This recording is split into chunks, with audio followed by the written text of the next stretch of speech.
Back now at 7:43 with a medical mystery. 12-year-old Lauren Johnson can't stop sneezing. She does it on average about a dozen times a minute, and no doctor has been able to explain why as of yet. We're going to speak to her exclusively in a moment, and along with her mother. But first, NBC's Ron Maude has her story. She just might be the most blessed person in America. Or perplexed.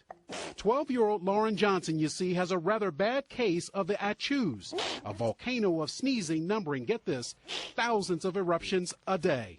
I can't stop sneezing. It goes off about 8 to 9 times a minute.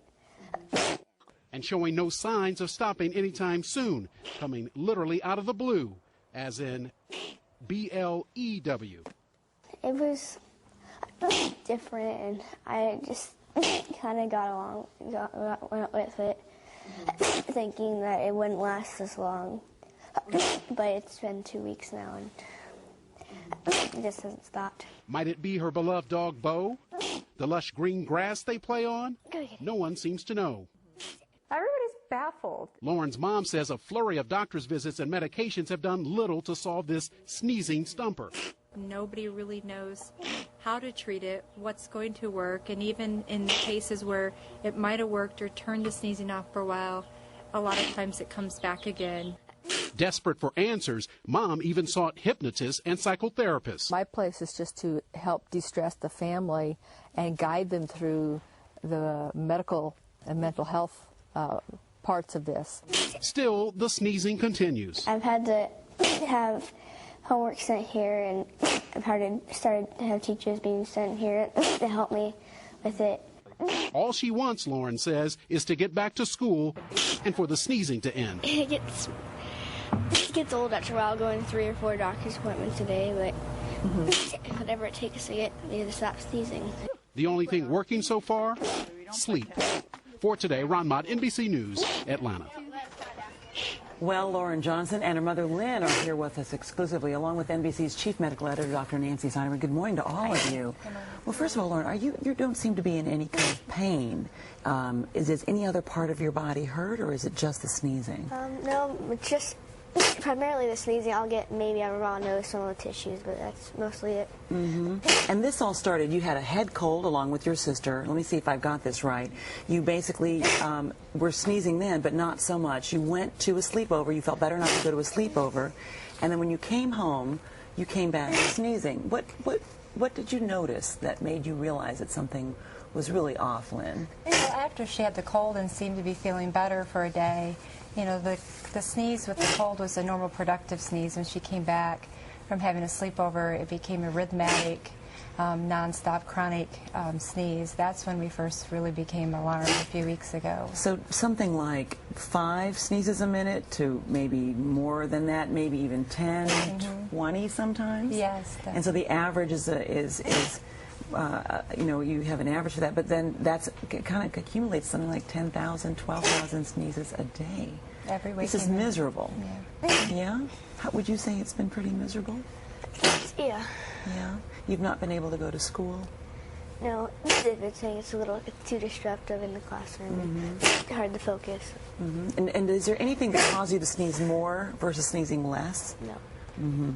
It just depends on what's happening. You can't control it by but you have been able to sleep, which is a godsend, right? You can get some rest. And what are the doctors telling you? They say they have a couple ideas, maybe that it's an intractable psychogenic sneeze that she can't control, but they can't find any stressors or any trauma or anything recently in her life that would cause that. Well, Laura, let me ask you about that.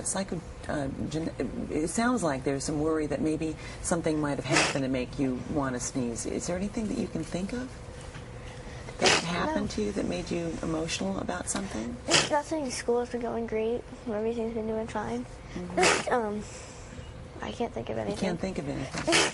Nancy, you know, this is a very rare thing. Right. I mean, maybe 40 cases, I understand, maybe known. I mean, what do we know about this? Well, I think we have to just sort of step back for a second. And, you know, and it's always very difficult when a family's brave enough to come on national television and sort of go through this.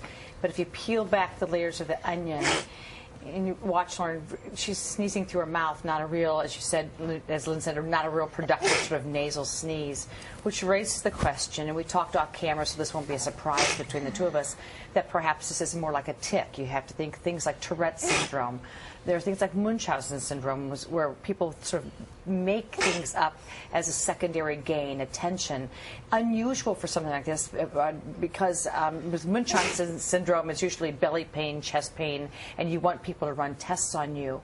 But children who can't stop, and it's not that she has chosen not to stop, she can't. It is now an involuntary tic that has taken over her life.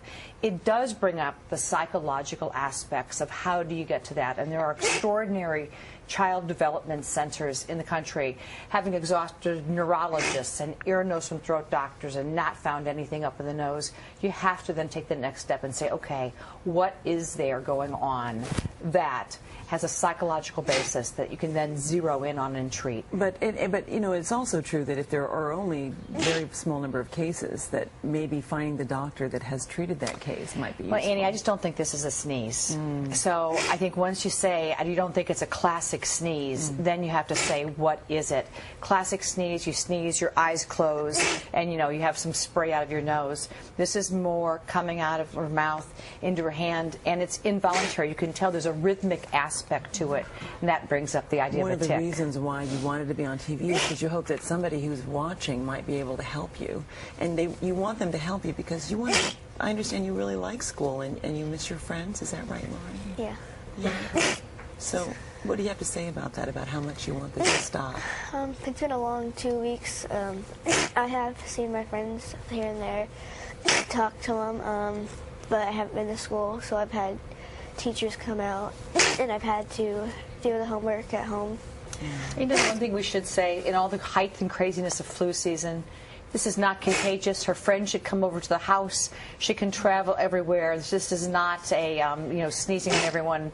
This is the time when this family needs support, and very important. Point. Very good point. Well, Lauren, I hope you get that support. I hope you get to hear Lynn from somebody who's listening, and Dr. Nancy, thank you. You bet. As always, helping us. And by the way, if you have a suggestion that could help Lauren from stop sneezing, we want to hear from you, so log on to our website, which is at todayshow.com.